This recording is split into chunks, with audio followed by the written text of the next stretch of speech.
प्रिय शिक्षार्थियों नमस्कार, मैं प्रेम नारायण। आज हम डीएलएड 2018 में चतुर्थ सेमेस्टर के प्रथम प्रश्न पत्र प्रारंभिक स्तर पर भाषा का पठन, लेखन एवं गणितीय क्षमता संबोधन क्षमताओं का विकास का अध्ययन करेंगे। और इसमें पहला प्रकरण है हमारा पठन। तो इस प्रकरण के माध्यम से ये जानेंगे कि पढ़ना कैसे सीखते हैं, पढ़ने की चरण क्या है और वास्तव में पढ़ना किसे कहते हैं। इन बातों पर विस्तार से चर्चा करेंगे। तो सबसे पहले समझ लेते हैं पढ़ना किसे कहते हैं। तो कुछ ध्वनियों एवं शब्दों का ज्ञान हो जाना, उनका उच्चारण कर लेना, कुछ कुछ बोल लेना मात्र पढ़ना नहीं कहलाता है। पढ़ना वह है जब पठित सामग्री का अर्थ निकाल करके उसको समझ सके और उसका दैनिक जीवन में प्रयोग कर सके, वास्तव में वही पढ़ना कहलाता है। तो यहाँ पर कुछ लाइनें हैं, जैसे शब्द पहचानना एवं उनका उच्चारण कर लेना मात्र पढ़ना नहीं है, बल्कि पढ़ना एक रचनात्मक प्रक्रिया है जिसमें पाठक पढ़ी जा रही सामग्री से मूल भाव एवं तथ्यों को समझकर स्वयं अपनी धारणा बनाकर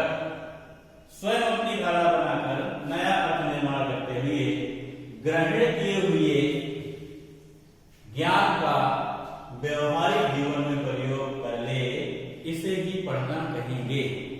यदि पढ़ा हुआ कुछ भी समझ में नहीं आता, पढ़ लिया, उच्चारण कर लिया, तो उसका कोई मतलब नहीं है जब तक पढ़ा हुआ जो भाव है, जो विचार है, वो समझ में नहीं आया है और उसका व्यक्ति व्यवहारिक जीवन में प्रयोग नहीं कर पाया है।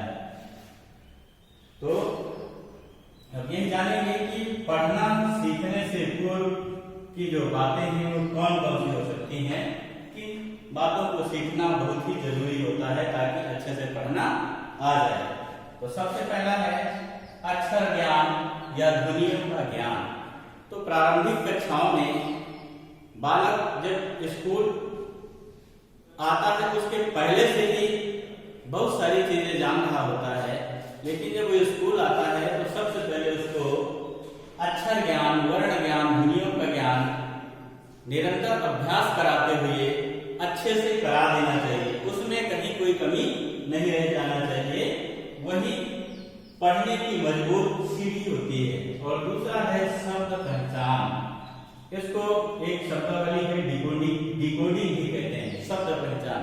यानी जब छात्र ध्वनियों को पहचान लेता है तो ध्वनियों के मेल से बने हुए जो शब्द हैं उनको लिख लेता है और उनको जब अच्छी तरह से पहचान लेता है तो ये दो से अधिक ध्वनियों के मेल से बने हुए शब्दों को बिना रुकावट के अच्छी तरह से पहचान लेता है और आरोह के साथ पढ़ लेता है, प्रवाह के साथ पढ़ लेता है, उसे ही मजबूत डिकोडिंग कहते हैं। इसका तात्पर्य है शब्द को देखते ही पहचान करके उसका उच्चारण कर पाना।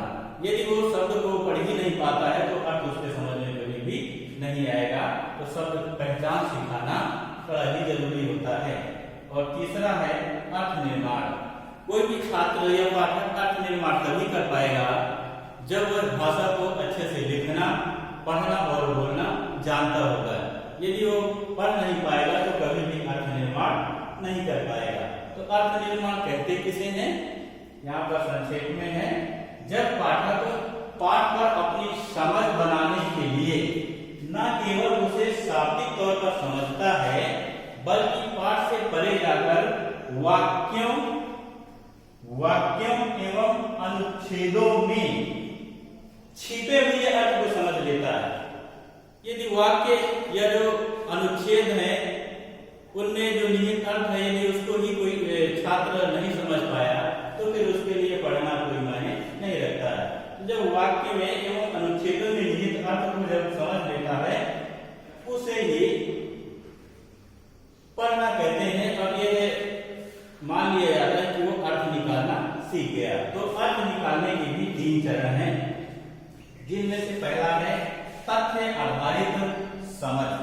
तथ्य आधारित समझ से तात्पर्य है कि जब छात्र चाहे गद्य पढ़े या काव्य पढ़े, उसको पढ़ करके यह उत्तर दे ले कि इस पाठ का मुख्य पात्र कौन है, वह कहाँ रहता था, वह क्या काम करता था, कैसे रहता था, तो इसी को तथ्य आधारित समझ कहते हैं।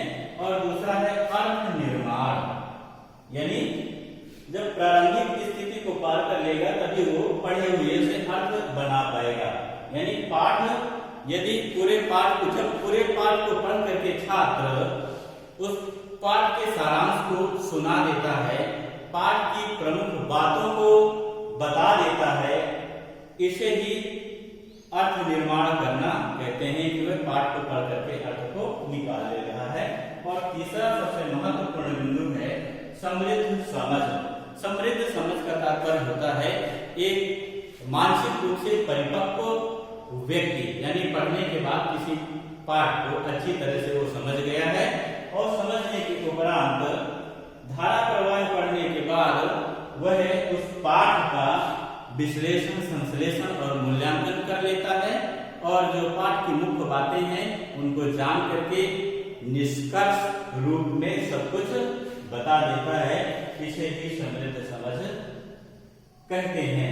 तो ये पढ़ने के विभिन्न चरण हैं और इसके बाद हम ये जानेंगे कि पढ़कर समझने के लिए जो आवश्यक क्षमताएं होती हैं वह कौन कौन सी होती हैं।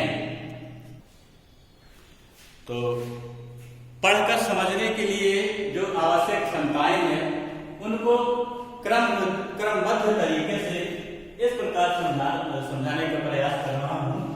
जैसे पहला है पृष्ठभूमि ज्ञान। पृष्ठभूमि ज्ञान से तात्पर्य है वातावरण। कैसा वातावरण? घर एवं परिवार का वातावरण। यदि घर एवं परिवार का वातावरण शैक्षिक है, माता पिता भाई बहन पढ़े लिखे हुए हैं, मूर्ख गंवार नहीं है, पढ़ने की क्रियाएं आदि परिवार में होती हैं, तो बालक अनुकरण के द्वारा सीखता है और वह भी प्रयास करता है कि मैं भी पढ़ूं। तो इस प्रकार से जो पृष्ठभूमि ज्ञान है छात्र के पढ़ने में बड़ा ही महत्व रखता है। और दूसरा है लोगोग्राफी पठन। लोगोग्राफी पठन से तात्पर्य है कि जो छात्र है वह अनेक प्रकार के चित्रों को देख करके समझ लेता है और ये जानता है कि ये फला चित्र है, ये नमकीन का पैकेट है, ये बिस्किट का पैकेट है, इस पैकेट के अंदर ये खाने की चीज है। तो वह ऐसी सामान्य जानकारी, सामान्य पहचान के बारे में जानने लगता है और शब्दों को आकृति के रूप में पहचानने लगता है। यानी जो ध्वनियां होती हैं, अक्षर होते हैं, वो जो रेखाएं खींची होती हैं, वह जान लेता है कि ये इनको पढ़ा जा सकता है, ये क्यों बनी हुई है। तो वर्णों एवं ध्वनियों को आकृति के रूप में जब पहचानना शुरू कर दे उसे ही लोगोग्राफी पठन कहते हैं। ये पढ़ने के पूर्व की क्षमताएं हैं जो बच्चों में विकसित की जानी चाहिए, अन्यथा बच्चे कमजोर रह जाते हैं और पीछे रह जाते हैं। तीसरा है शब्दावली ज्ञान। शब्दावली ज्ञान से तात्पर्य है कि बालक ध्वनि एवं वर्णों को सीखने के बाद वर्णों से बने हुए शब्दों को पहचान करके वो जो शब्दों के अर्थ हैं उनको जान लेता है या वाक्यों में निहित जो अर्थ है उसको भी समझ लेता है। इसी को ही शब्दावली ज्ञान के नाम से जाना जाता है। तो इसलिए पूर्व में ही इनकी तैयारी अच्छे से कराया जाना चाहिए ताकि वो उसकी जो आधारशिला है वो मजबूत हो और आगे की कक्षाओं में उसे पढ़ने में दिक्कत ना हो। तो शब्दावली ज्ञान कराना बहुत ही जरूरी होता है। अगला है भाषा संरचना।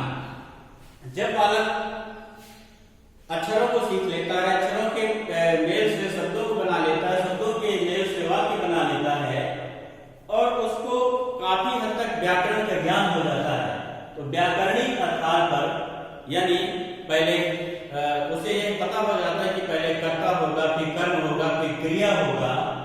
इस प्रकार की जब उसे जानकारी हो जाती है और जब कोई वाक्य लिखता है, अनुच्छेद लिखता है, तो वह उसको बड़े ही व्यवस्थित और क्रमबद्ध तरीके से लिख लेता है। इसी को भाषा संरचना भी कहते हैं। यानी वो अपने विचारों के माध्यम अपने विचारों को क्रमबद्ध तरीके से लिखना सीख जाता है। उसे ही भाषा संरचना का नाम दिया गया है। पहले वर्ण बनते हैं, वर्ण के मिलने से शब्द बनते हैं, शब्द के मिलने से वाक्य बनता है और अनेक वाक्यों को मिला करके एक अनुच्छेद बनता है। तो इसे ही भाषा संरचना कहते हैं। इन सब बातों की जानकारी होना एक छात्र के लिए बड़ा ही जरूरी होता है। अगला बिंदु है मौखिक तर्कशीलता। यानी जब छात्र को शब्दावली ज्ञान हो जाता है, वाक्यों का अर्थ निकाल लेता है और वो किसी पाठ को, चाहे गद्य हो या पद्य हो, किसी भी विधा में हो, उसको पढ़ करके वो तर्क करना सीख जाए कि कौन सा पात्र कैसा है, उस पात्र के चरित्र का हमारे जीवन में क्या महत्व है, हमें उसका की नकल करना चाहिए या नहीं करना चाहिए, क्या अच्छा है क्या बुरा है, इस बात का तर्क कर ले, तो इसे ही मौखिक तर्कशीलता कहते हैं। और यह मान लिया जाता है कि वह पढ़ना सीख रहा है या सीख गया है। अगली बात आती है प्रिंट अवधारणा। प्रिंट अवधारणा, प्रिंट का अर्थ होता है छापा खाना या छापा हुआ। यानी जो पुस्तकें होती हैं उनमें ध्वनियां या शब्द छपे हुए होते हैं और जो हमारी देवनागरी लिपि है, देवनागरी लिपि में छपी हुई जो पुस्तकें हैं उनमें उनकी विशेषता ये होती है, हमारी हिंदी भाषा की विशेषता यह है कि वह बाएं से दाएं की ओर लिखी और पढ़ी जाती हैं और ऊपर से नीचे की ओर भी उनके पढ़ने का क्रम होता है। और उससे यह बात समझ में आती है कि जो लिखा हुआ है उसको पढ़ा जा सकता है और जो पढ़ा हुआ है उसको सुना जा सकता है। इस प्रकार की जानकारी भी बच्चे में जब होने लगती है उसी को ही प्रिंट अवधारणा के नाम से जाना जाता है। अगला है ध्वनि जागरूकता। ध्वनि जागरूकता से तात्पर्य है कि जो छात्र है वह सभी ध्वनियों को अच्छी प्रकार से जान चुका है और ये समझता है कि वाक्य में तुकबंदी होती है या जो तुकांत शब्द हैं, तुकांत शब्दों का ज्ञान हो जाता है और ये पता चल जाता है कि ध्वनियों के मेल से शब्द निर्माण होता है और जो लिखा है उसे बोला जा सकता है, जो सुना जाता है उसे भी बोला जा सकता है। इस प्रकार ध्वनि के जो भी चरण होते हैं उनको जब पहचानना बालक सीख जाता है उसे ही ध्वनि जागरूकता कहते हैं। यदि बालक के अंदर ध्वनि की जागरूकता नहीं होगी तो वह पढ़ भी नहीं पाएगा। और अंतिम है डिकोडिंग या शब्द पहचान या सही दृष्टि विराम। यानी जब बालक शब्दों या वाक्यों में निहित ध्वनियों को अच्छी तरह से पहचान लेता है और एक ही नजर में देख करके प्रवाह के साथ शुद्ध उच्चारण कर लेता है, उच्चारण करते हुए उनका अर्थ निकाल लेता है, उसे ही मजबूत डिकोडिंग या सही दृष्टि विराम कहते हैं। जैसे एक उदाहरण यहाँ पर, जो ज्ञानवान है वह सभी जगह सम्मान पाता है। तो जो वह ऐसा छात्र जो मानसिक रूप से कमजोर है वह सभी ध्वनियों को नहीं पहचान पाता, वो एक एक ध्वनियों को पहले देखता है और फिर शब्द मिलाकर ध्वनियों को मिलाकर के शब्द बनाता है। तो इस सारा समय उसका इसी में चला जाता है और इन वाक्यों में जो अर्थ निहित है, छिपा है, उसको नहीं पहचान पाता। तो इसका मतलब यह हुआ कि वो बहुत ही कमजोर है। तो इस प्रकार से मजबूत डिकोडिंग बहुत ही जरूरी होता है, इसका अभ्यास कराया जाना चाहिए। तो प्रशिक्षु निष्कर्षतः यह कहा जा सकता है कि पढ़ाने के पूर्व छात्रों को इन सभी क्षमताओं का विकास किया जाना चाहिए, तभी वह वास्तव में पढ़ सकेगा। तो आज यहीं तक, नमस्कार, धन्यवाद। फिर मिलेंगे अगले वीडियो के साथ।